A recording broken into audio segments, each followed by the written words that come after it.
Good day everyone, it is Caitlin, and today we are making our mourning accessories for our 1867 dress, a shawl and a parasol.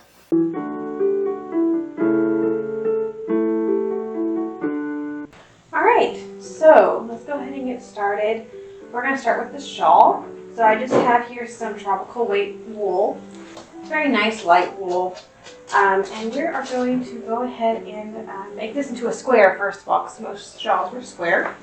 I mean, you could do like a double length one. So, shawl options in the 19th century. Just imagine a square. You can have the square, usually about 60 inches wide.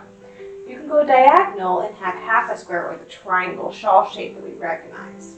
Now, if you're doing a square, how you wear it is you fold this corner on this corner and have the circle. It'd just be double layers. It's a little warmer. You could also have a rectangle where you would fold it into a square, then fold it on the diagonal, and that would get you a 4-layer shawl, which is extremely warm. So those are some of the shawl options. Obviously, it's not what we're doing today. So we're going to do a square one. And what I'm going to do first is measure how wide this fabric is. 36 and 27. And it doesn't look like it's been ripped, so we're going to rip this.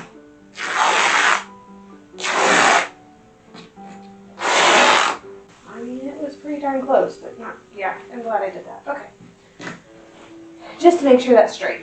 Now we're going to do our 36 and 27 on the self-edge edge.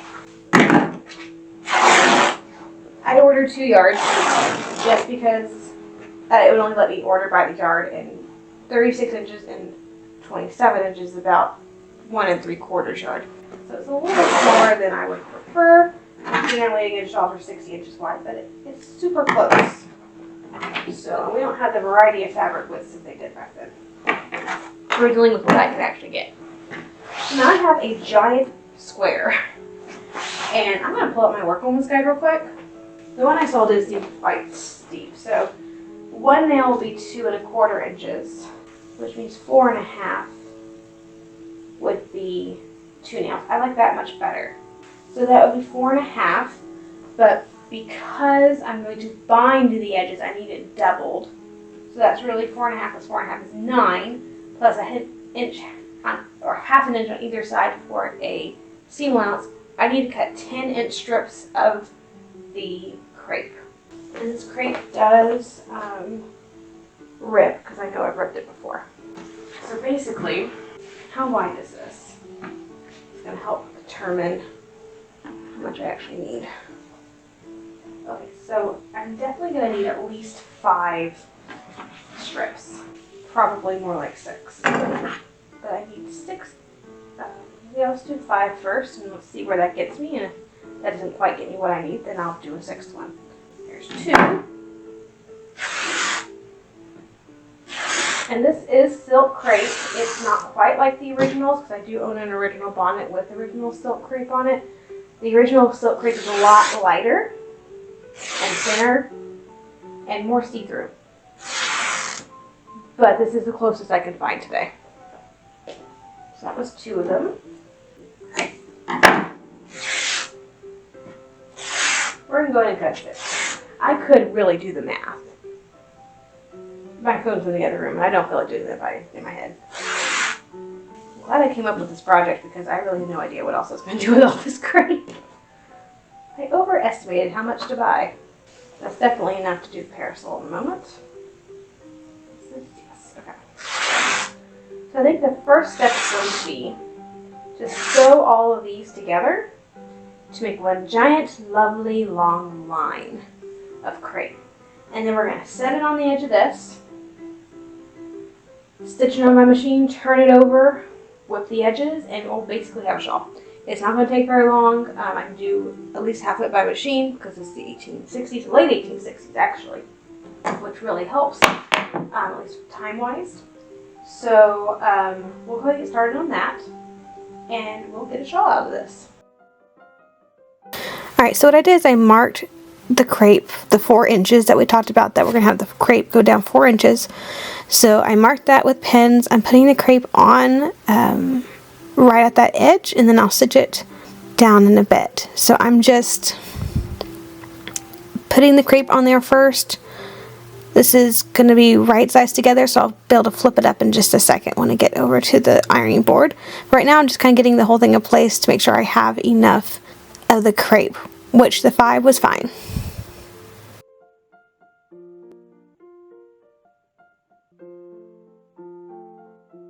So it's a little bit of a different angle, so you can kind of see what I'm doing a little bit better. So I do have the corners here. Try to do that the best I can. Corners are always fun to do with this. But you can kind of see a little bit better about what I was doing just by putting the crepe right up against that pin, pinning it down. Make sure I have plenty of extra power for that corner when I turn it.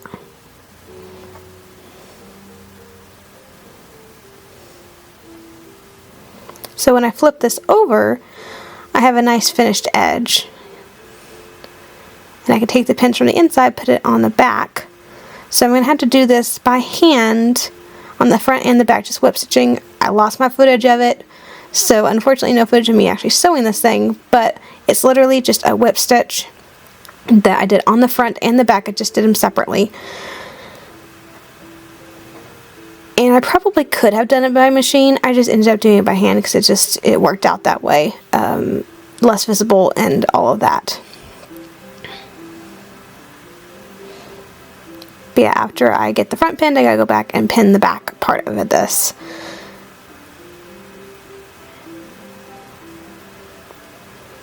But it's ending up being a really nice, decent sized board. I kind of wish I made it a little bit bigger, but it is what it is, and I kind of like it this way.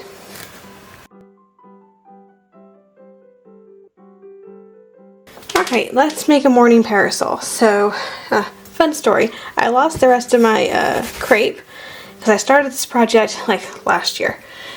And somehow on the move I lost it, but I just found it again. And I really thought we weren't going to be able to do the morning accessories video this year, but we were able to. So, with all that being said, we're going to make a parasol, which I say make a parasol. Parasol's done, it's an original. And we'll talk more about that in just a bit. Alright, so this is a parasol. It's an American-made marquee parasol, which just means it tilts. Fairly typical parasol. They're very cheap parasols back in the day because everything's all black and this is all just wood. They're the economy parasol of the day. You can see a little bit of paint coming off here, but I'm not particularly worried about that. This is its original cover and we're going to use it. It doesn't have any rips, no nothing. It's a very strong ribbed silk, so I haven't had any issues with it. Even looking like it's going to rip anywhere. And because of that, we're just going to apply this over top. Because this is the original cover, that way if it does ever split, and the purpose is, you know, because this is the original cover, I want to be able to take this parasol back to its original state, should I decide not to use it as a morning parasol anymore. But I do have 2 ribs here that have come loose from the silk, so I am going to stitch those down. Figure out where the other one is, because I had 2 that had done that. Alright, let's go ahead and start putting this on. So what I think I want to do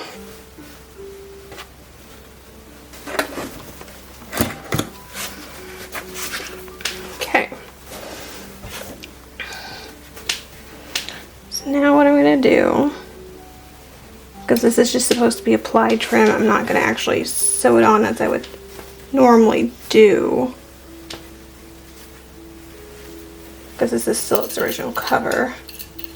I'm just going to pin it all the way around so I can just whip stitch it in. I'm just going to stitch this down real quick and see what I got. See what it looks like.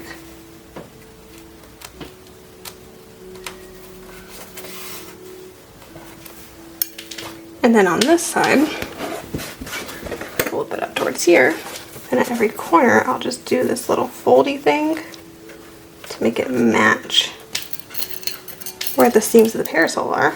And that'll make it look like I did this correctly, because there will be a faux seam all the way down. I can also turn this under. Alright, so it's super windy. I'm at an event, but I really need to get this project done, so I'm sitting in the tent trying to avoid the wind, which has been fun. This has been sitting in the to-do pile for a very long time, and I finally decided just to work on it.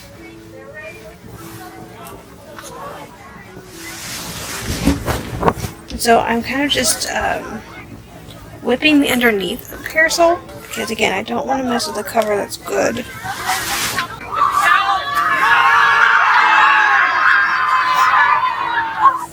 They're having the kids drill, so it's school day today. Alright, so on the top, I've been doing okay. It seems like it's working pretty well. I am trying to make it look like it's attached to the actual cover. So wherever the seam is, I'm trying to make the seam of this go down. Even though it's not a seam, it's just folding. I'm trying to make it look like that's what it's supposed to be. I forgot to bring any of my curved needles, and a curved needle would have made this a lot easier. So there's a seam.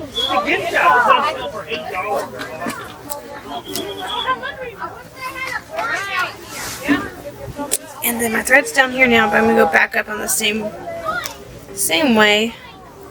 Kind of double reinforce that edge before moving on to this.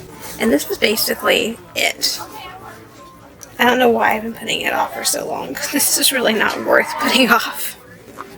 It's a super simple project. It's just takes a little bit of time. And sometimes I need an event to actually do things like this because I like to keep my hands busy. But if there's like 14 other projects like there are at home, then I'll avoid something that doesn't sound like quite as much fun. But when I get to an event, I only brought 2 things. This becomes a lot more enjoyable. Although I will say sometimes I go to events with 2 projects and I still don't work on them because I spend my time talking and visiting. So on the inside, this has come undone and this needs to be gathered back up here. So I'm just gonna, that's gonna be the easiest way to do this.